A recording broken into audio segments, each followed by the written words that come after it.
ಮಾಂಜನಗರದಲ್ಲಿ ಒಂದು ಪ್ರಗತಿಪರ ಸಂಘಟನೆ ಮತ್ತು ಯುವಜನ ವೇದಿಕೆ ವತಿಯಿಂದ ಇವತ್ತು ಒಂದು ದೊಡ್ಡ ಬೃಹತ್ ಪ್ರತಿಭಟನಾ ಮೆರವಣಿಗೆಯನ್ನು ಹಮ್ಮಿಕೊಳ್ಳಲಾಗಿತ್ತು.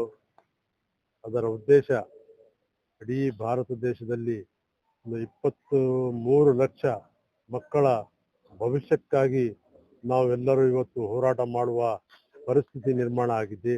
ದೇಶದಲ್ಲಿ ಇವತ್ತು ಪ್ರತಿ ವರ್ಷ ನೀಟ್ ಪರೀಕ್ಷೆಯಲ್ಲಿ ಸತತವಾಗಿ ಪೇಪರ್ ಲೀಕ್ ಅನ್ನು ಮಾಡಿ ಮಕ್ಕಳ ಭವಿಷ್ಯವನ್ನು ಹಾಳು ಮಾಡ್ತಾ ಇರುವಂತ ಈ ಕೇಂದ್ರ ಸರ್ಕಾರಕ್ಕೆ ನಾವು ಎಚ್ಚೆತ್ತುಕೊಂಡು ತಕ್ಷಣವೇ ಸರ್ಕಾರ ಒಂದು ನಿಯಮಗಳನ್ನು ಪಾಲನೆ ಮಾಡಿ ನಮ್ಮ ನೀಟ್ ಎಕ್ಸಾಮ್ ಇಡೀ ಪ್ರತಿಯೊಂದು ರಾಜ್ಯಕ್ಕೆ ಕೊಟ್ಟು ಬಿಟ್ರೆ ಅವರವರ ರಾಜ್ಯ ಸರ್ಕಾರದ ಹೊಣೆಯಿಂದ ಅಂತ ಹೇಳಿ ನಾನು ಈ ಸಂದರ್ಭದಲ್ಲಿ ಹೇಳಲಿಕ್ಕೆ ಇಚ್ಛಪಡುತ್ತೇನೆ.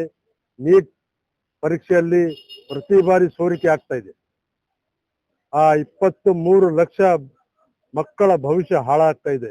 ಎಷ್ಟು ಮಕ್ಕಳ ಪೋಷಕರು ಇವತ್ತು ಅವರ ಮಕ್ಕಳ ಫೀಸಿಗಾಗಿ ಎಷ್ಟು ಕಷ್ಟಪಟ್ಟು ಅವರು ಮಕ್ಕಳನ್ನು ಓದಿಸಿ ವೈದ್ಯರು ಮಾಡ್ಬೇಕಂತ ಹೇಳಿ ಉದ್ದೇಶದಿಂದ ಇವತ್ತು ನೀಟ್ ಪರೀಕ್ಷೆಯನ್ನು ಸತತವಾಗಿ ಲಾಂಗ್ ಟರ್ಮ್ ನಲ್ಲಿ 1 ವರ್ಷ 2.5 ಲಕ್ಷ ಫೀಸ್ ಕೊಟ್ಟು ಮಕ್ಕಳಿಗೆ 1 ವರ್ಷ ಸತತವಾಗಿ ಓದಿಸಿದ್ರು. ತದನಂತರ PUCಯಲ್ಲಿ ಸಾಕಷ್ಟು ಮಕ್ಕಳು ಕಷ್ಟಪಟ್ಟು ಹಗಲು ರಾತ್ರಿ ಮಕ್ಕಳ ತಮ್ಮ ಭವಿಷ್ಯಕ್ಕಾಗಿ ಓದಿ ನೀಟ್ ಎಕ್ಸಾಮ್ ಅನ್ನು ಕೊಟ್ಟಿದ್ರು. ಆದ್ರೆ ಇವತ್ತು ಸರ್ಕಾರ ಅವರ ಜೊತೆಗೆ, ಅವರ ಜೀವನದ ಜೊತೆಗೆ, ಅವರ ಭವಿಷ್ಯದ ಜೊತೆಗೆ ಚೆಲ್ಲಾಟವನ್ನು ಆಡುತ್ತಾರೆ. ಹಾಗಾಗಿ ಇವತ್ತು ನಮ್ಮೆಲ್ಲರ demand education minister Dharmendra Pradhan ಅವರು ತಕ್ಷಣ ರಾಜೀನಾಮೆಯನ್ನು ಕೊಟ್ಟು ಪ್ರಧಾನಮಂತ್ರಿಯವರು ಇದರಲ್ಲಿ ಭಾಗವಹಿಸಿ ತಕ್ಷಣ ಒಂದು ಉತ್ತಮವಾದಂತ ಕಾನೂನು ನಿರ್ಮಾಣ ಮಾಡ್ಬೇಕಂತೇಳಿ ನಾವು ಈ ಮುಖಾಂತರ ಒತ್ತಾಯವನ್ನು ಮಾಡುತ್ತೇವೆ.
अस्सलाम वालेकुम, गुड मॉर्निंग, नमस्ते आप सभी को।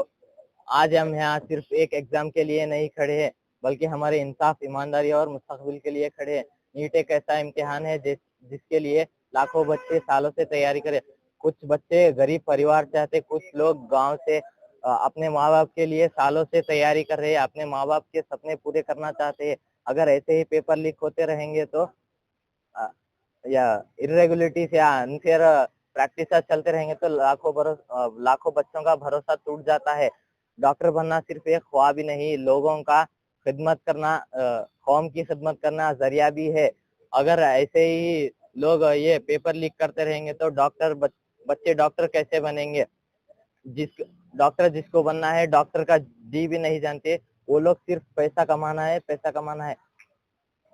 और हमने रातों की नींद कुर्बान कर दी, हमने अपनी खुशियां छोड़ दी, हमने दिन रात मेहनत की। हमें इंसाफ चाहिए, हमें हमारा हक चाहिए। धर्मेंद्र प्रधान इस्तीफा दो, इस्तीफा दो। हमारा एक ही मकसद है, हमारा इस्तीफा चाहिए हमें। ಈ ದಿನ ದಲಿತ ಮತ್ತು ಪ್ರಗತಿಪರ ಮತ್ತು ವಿದ್ಯಾರ್ಥಿ ಯುವಜನ ಒಕ್ಕೂಟದ ವತಿಯಿಂದ ಹೊಸ ವೃತ್ತದಿಂದ ತಹಸೀಲ್ ಕಾರ್ಯಾಲಯದವರೆಗೆ ಸುಮಾರು 100 ವಿದ್ಯಾರ್ಥಿಗಳು ಸೇರಿ ಒಂದು ಪ್ರತಿಭಟನೆ ಮಾಡಲಾಯಿತು. ಈ ಪ್ರತಿಭಟನೆಯಲ್ಲಿ ಈಗಾಗಲೇ ಜಂತರ್ ಮಂತರ್ನಲ್ಲಿ ಮುಷ್ಕರಕ್ಕೆ ಕುಂತಿರುವಂತಹ ವಿದ್ಯಾರ್ಥಿಗಳ ಮೇಲೆ ಕೇಂದ್ರ ಸರ್ಕಾರದ ಅಧೀನದಲ್ಲಿರುವ ಪೊಲೀಸರ ವತಿಯಿಂದ ಆಗಿರುವಂತಹ ದೌರ್ಜನ್ಯದ ವಿರುದ್ಧ ಈ ನಮ್ಮ ಪ್ರತಿಭಟನೆ ಇತ್ತು. ಮತ್ತು ನೀಟ್ ಪರೀಕ್ಷಾ ಪತ್ರಿಕೆ ಏನು ಸೋರಿಕೆಯಾಗಿತ್ತು ಅದರ ವಿರುದ್ಧವಾಗಿ ಇದೆ. ನಿಜವಾಗ್ಲೂ ಹೇಳಬೇಕಾದ್ರೆ ಮಾನ್ಯ ಸಚಿವರು ಧರ್ಮೇಂದ್ರ ಪ್ರಧಾನ್ 2021ರಲ್ಲಿ ಅವರು ಸಚಿವರಾಗಿ ಇಲ್ಲಿ ಬರ್ತಾರೆ. ಅವರು ಬಂದ ನಂತರ ಸುಮಾರು 4 ಸಲ ನೀಟ್ ಪ್ರಶ್ನೆ ಪತ್ರಿಕೆ ಸೋರಿಕೆ ಆಗ್ತದೆ. ಮತ್ತೆ ಜೊತೆಗೆ ಬೇರೆ ಇಲಾಖೆಯಲ್ಲಿರುವಂತಹ ಪತ್ರಿಕೆಗಳು ಸೋರಿಕೆ ಆಗ್ತವೆ, ಎಕ್ಸಾಮ್ಗಳು ಮುಂದೂಡಲಾಗುತ್ತವೆ. ಹೀಗಾಗಿ ಬರೇ ಪ್ರತಿ ವರ್ಷ ವಿದ್ಯಾರ್ಥಿಗಳ ಮೇಲೆ ದೌರ್ಜನ್ಯ ನೋಡಿ. 21ರಲ್ಲಿನೂ ಆಯ್ತು, 24ರಲ್ಲಿ ಆಯ್ತು, ಮತ್ತೀಗ 26ರಲ್ಲಿನೂ ಆಗ್ಯದ. ಹಾಗಾಗಿ ಈ ಒಂದು ಧರ್ಮೇಂದ್ರ ಪ್ರಧಾನ್ ಅನ್ನುವಂತ ವ್ಯಕ್ತಿ ಶಿಕ್ಷಣ ಕ್ಷೇತ್ರಕ್ಕೆ ಸಚಿವರಾಗಿ ಮುಂದುವರಿಯಲು ಅವರು ಅನರ್ಹರು ಅನ್ನುವಂಥದ್ದು. ಹಾಗಾಗಿ ಎಲ್ಲಾ ವಿದ್ಯಾರ್ಥಿಗಳು ಮತ್ತು ಎಲ್ಲ ಸಂಘ ಸಂಸ್ಥೆಗಳು ಸೇರಿ ನಾವು ಇವತ್ತು ಪ್ರತಿಭಟನೆಯನ್ನ ಮಾಡಿದ್ದೇವೆ. ಮಾನ್ಯ ರಾಷ್ಟ್ರಪತಿಗಳಿಗೆ ಒಂದು ಮನವಿ ಪತ್ರ ಕೊಡಲಾಗಿದೆ. ಇನ್ನೊಂದು ಹೇಳಕ್ಕಾದ್ ನೋಡಿ, ಇವತ್ತಿನ ರಾಜಕಾರಣಿಗಳು, ಈ ವಿಶೇಷವಾಗಿ ಬಿಜೆಪಿ ನಾಯಕರು, ಅವ್ರು ಏನು ಎಂತ ಅಂಧ ಭಕ್ತರು ಅರ್ಥ ಆಗಲ್ಲ. ವಿದ್ಯಾರ್ಥಿಗಳ ಮೇಲೆ ದೌರ್ಜನ್ಯ ಆಗ್ಯದ, ನೀಟ್ ಪ್ರಶ್ನೆ ಪತ್ರಿಕೆ ಸೋರಿಕೆ ಆಗ್ಯದ, ಅಲ್ಲಿ ಪ್ರತಿಭಟನೆ ನಿರತ ಆಗಿರುವಂತ ವಿದ್ಯಾರ್ಥಿಗಳೇ ಆಗಿದ್ದಾರೆ. ಅವರ ಪರವಾಗಿ ಮಾತಾಡೋದು ಬಿಟ್ಟು ಬೇರೆ ರೀತಿಯಾಗಿ ಮಾತಾಡ್ತಾರೆ. ಇವರು ಯಾವಾಗ್ಲೂ ನಮ್ಮ ದೇಶದಲ್ಲಿ ಹಿಂದೂ ಮುಸ್ಲಿಂ ಅನ್ನುವಂಥದ್ದು ಕಾಡಾಡುವಂತ ಒಂದು ಕೆಲಸ ಮಾಡ್ತಾ ಇದ್ದಾರೆ. ಇದು ಯಾವತ್ತೂ ಸರಿಯಲ್ಲ.